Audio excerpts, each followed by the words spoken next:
다윗이 어디로 가든지 여호와께서 이기게 하셨더라. 다윗이 온 이스라엘을 다스려 다윗이 모든 백성에게 정의와 공의를 행할세. 새벽에 거룩한 기도자 여러분, 매일의 일상 안에서 하나님의 말씀과 기도가 살아있기를 소망합니다. 오늘 우리가 읽어갈 말씀은 사무엘하 10장 1절로부터 19절까지의 말씀으로서 다윗 왕국이 어떻게 확장돼 가는가에 대한 말씀을 읽어보게 됩니다. 이 부분을 읽어가며 여러분, 여기 다윗의 왕국이 드디어 주변 국가들과의 경쟁에서 우위를 점하게 되고, 그 우위의 가장 확대된 전역, 곧 요단 동편에서 저 유브라데 강변에 이르는 유대 이스라엘 땅에서 팔레스타인 지방에서 북방 진출의 교두보가 되는 다메섹 그 너머에 아람군, 아람 민족으로 이루어진 다양한 국가, 그 중에서도 가장 핵심 권력자인 하다데세를 무너뜨림으로써 중근동 지방에 다윗의 왕국이 자리 잡는 놀라운 역사를 만나보게 됩니다.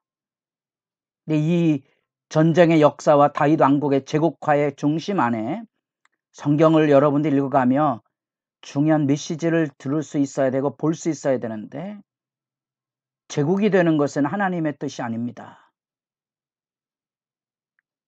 권력에 대한 경각심을 이미 다윗 언약에서 일깨워 준 바가 있습니다. 이 다윗 언약의 중심 안에 하나님께서 성전 건축이 하나님의 뜻이 아님을 분명히 밝혀 주었습니다. 이유가 뭐라 그랬죠? 그저 단순히 피를 흘렸다는 개념만이 아니고 그 안에 담겨져 있는 제국의 핵심 안에 종교가 있고, 종교는 제국의 정당성을 확보해주는 종속 개념으로 되는 그런 모습이 현실 역사의 고대 왕국의 실제입니다. 하나님은 다윗에게 그런 제국에 종속된 신전을 원치 않았던 겁니다. 그 이유가 있다면 인간이 가지고 있는 권력뿐 아니라 무슨 재물이라든지 어떤 영역이든지 그 인간이 가지고 있는 끝없는 욕망 때문에 그렇습니다. 그래서 이 제국주의적인 전쟁의 승리와 이 아람 전투를 통하여 중근원 지방의 패권을 장악하는 다윗의 왕국 앞에 여기 무비보셋이 등장하고 있다는 거, 제가 8장 15절 읽었습니다. 다윗이 온 이스라엘을 다스려 다윗이 모든 백성에게 정의와 공의를 행할세. 하나님의 뜻이 어디에 있는가? 여러분도 늘 살펴보아야 될 것은 이런 부분입니다. 이런 부분을 놓치면 역사 이야기 안에서 이런 단순한 영광에 대한 얘기만을 우리가 생각하게 됩니다. 이런 측면은 좀 조심스럽지만 이런 생각을 해보시기 바랍니다. 지금도 우리나라가 지정학적으로 패권 세력의 위기 속에 늘 노출되어 있지 않습니까? 지금도 이 땅에 중국과 미국의 패권 전쟁 앞에 우리가 지금 전전긍긍하며 살 수밖에 없지 않습니까? 우리나라가 살아가는 길은 남의 나라를 침략하는 그런 군사적인 능력은 없지만 우리가 살아남을 수 있었던 것은 무역 경쟁이었거든요. 우리 사회를 움직이는 게 경제 전쟁이었습니다. 그 재벌의 정당성을 부여했고 그것으로 우리 경제가 세워졌다는 것은 부인할 길이 없는 겁니다. 그것이 나쁜 개념이 아니지만 이 안에 담겨져 있는 인간의 욕망을 분별할 수 있어야 됩니다. 여기 교회도 누구든지 예외 없이 큰 교회를 짓고 그 안에서 하나님의 영광을 말합니다. 누구나 그렇지 않습니까? 큰 집 지고 잘 살길 원하지 않습니까? 그게 나쁜 거 아니지만 그 안에 담겨져 있는 것은 하나님과 경건과 신앙은 내가 가지고 있는 욕망에 종속돼 버린다는 거예요. 하나님은 성전이 그런 종속 개념으로 서 있는 게 아니고 하나님은 이 사무엘하 7장에서 분명히 확인하시고 넘어갔어야 되는데 하나님은 집에 거하시는 분이 아닙니다. 공양이나 받는 존재가 아니고 하나님은 자기 백성 어느 곳에 가든지 그곳에 함께 거니시는 분이십니다. 우리가 아름다운 교회를 짓는 것이 하나님의 뜻이 아니라는 것을 충격적으로 받아들여서 경각심을 가질 필요가 있습니다. 그게 나쁘다는 개념이 아닙니다.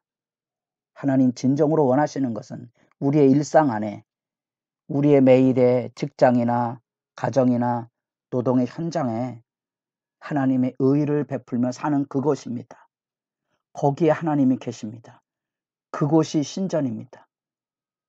요한복음 1장 14절 말씀이 육신이 돼 우리 가운데 하나님의 백성 가운데 거하시는 움직이는 하나님, 한 곳에 머무는 분이 아니라는 겁니다. 이 무비보셋을 알면 이 전쟁 안에 하나님의 뜻이 무엇인가를 사무엘하가 분명히 메시지로 던져주고 있고, 이 아람 전투는 이후에 보겠습니다만 이 전쟁의 승리에 무비보셋과 더불어 나타나는 사람이 이제 다윗의 몰락을 가져오는 이제 11장부터 20장까지가 다윗의 몰락이거든요. 바세바 사건이 여기 등장합니다. 은혜를 베풀어야 될 사명과 은혜가 아닌 권력 욕망에 빠진 바세바 사건 앞에 다윗의 왕국이 무너져 가는 거지요.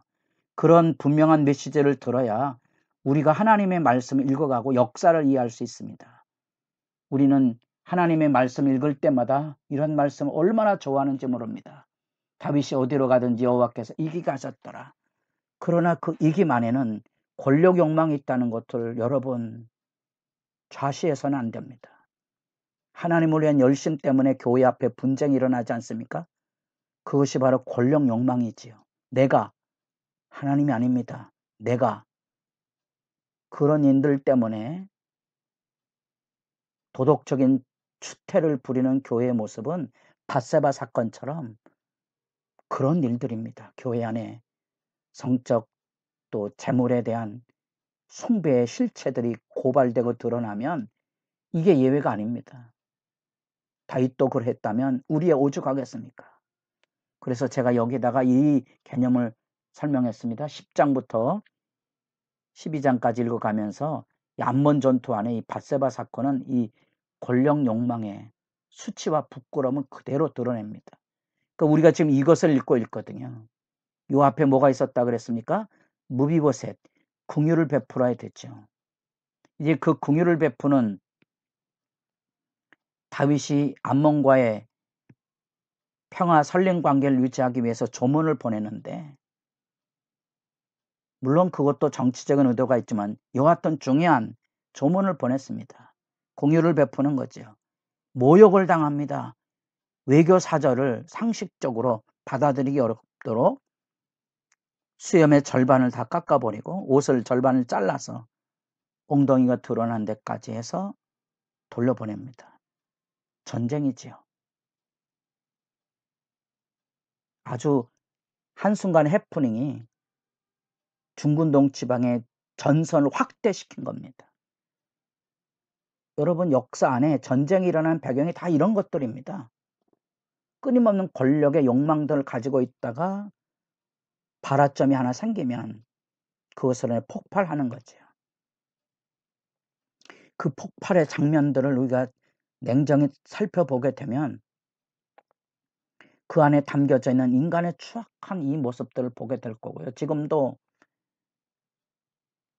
어느 한 기자가 우리나라의 현대사에 많은 대통령들을 만나보며 80이 넘은 이 노 기자의 회고록에 의하면 정치 지도자들에게 진정한 국가의 개념이 없었다. 정권을 가지고 있는 권력 욕망으로 움직여지는 단견, 짧은 생각은 가지고 있지만 정상적인 제도와 조직을 가지고 한 나라가 움직여져 가야 되는 국가의 시각이 없는 것에 대한 이야기는 가슴 아프게 다가옵니다. 저도 한 사람의 종교인으로서 교회라는 공동체가 하나님 앞에 긍휼을 베풀고 있는가의 싸움보다는 이 싸움 앞에 지쳐 넘어지고 있는 모습들을 얼마나 많이 겪어야만 되는지 오늘날에도 예외 없지 않습니까? 아프게 보셔야 됩니다. 이 하다레스를 통하여서 드디어 중군동의 패권 다툼에 참여하게 됩니다. 오늘이 읽은 본문은 여기까지입니다.